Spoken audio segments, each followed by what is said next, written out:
Sumiklab ang kabi-kabilang sunog sa ilang bundok sa bansa sa gitna ng mainit na panahon. Kabilang na riyan ang sunog sa Mount Apo na nagsimula noon pang Sabado at hindi pa rin tuluyang naaapula.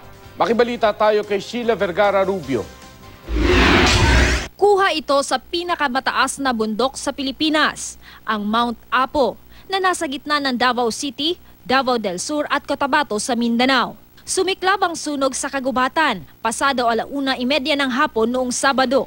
Nasaksihan ito ng nasa 200 mountaineer na umakyat mula sa Kapatagan Trail sa Davao del Sur.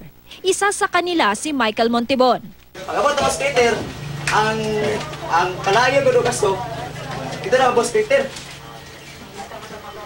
Wala naging may laing mabuhat yun.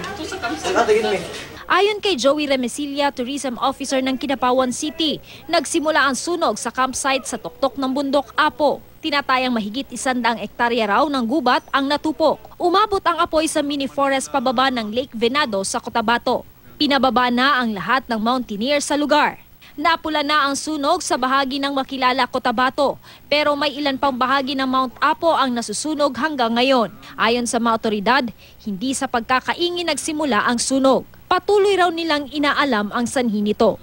Hindi po kaingin kasi yung monitoring team namin nandoon sila nung Saturday mismo as to what and who caused the fire. Hindi pa po natin masabi as of this time. Aabot naman sa 10 hektarya ng gubat ang nasunog din sa Malaybalay City, Bukidnon. Lunes Santo pa raw nagsimula ang sunog sa Barangay Sumpong. Ayon sa Bukidnon Forest Incorporated, El Nino at pagkakaingin daw ang pinagbulan ng sunog. 3 buwan na raw hindi umuulan doon. Naapula na ang sunog.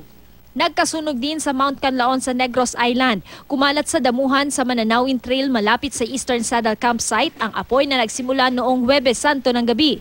Posible raw na mga residente na umakyat sa lugar ang nagsimula ng apoy kahit na ipinagbabawal ng FIVOX ang paglapit sa bulkan. Kusa namang namatay ang apoy kahapon ng madaling araw. Sa Bontoc Mountain Province, aabot sa halos 6 na kilometrong hilera ng mga pine tree ang natupok din. Ayon sa Bontoc Central Fire Station, posibleng nagsimula ang sunog sa sakahan. May mga may-ari raw kasi ng sakahan na sadyang sinusunog ang ilang bahagi ng mga taniman para tumubo ulit ang mga damo na kinakain ng mga alagang hayop. Wala namang nasaktan sa sunog na naapula na. Sheila Vergara Rubio, Nagbabalita, Pilipinas.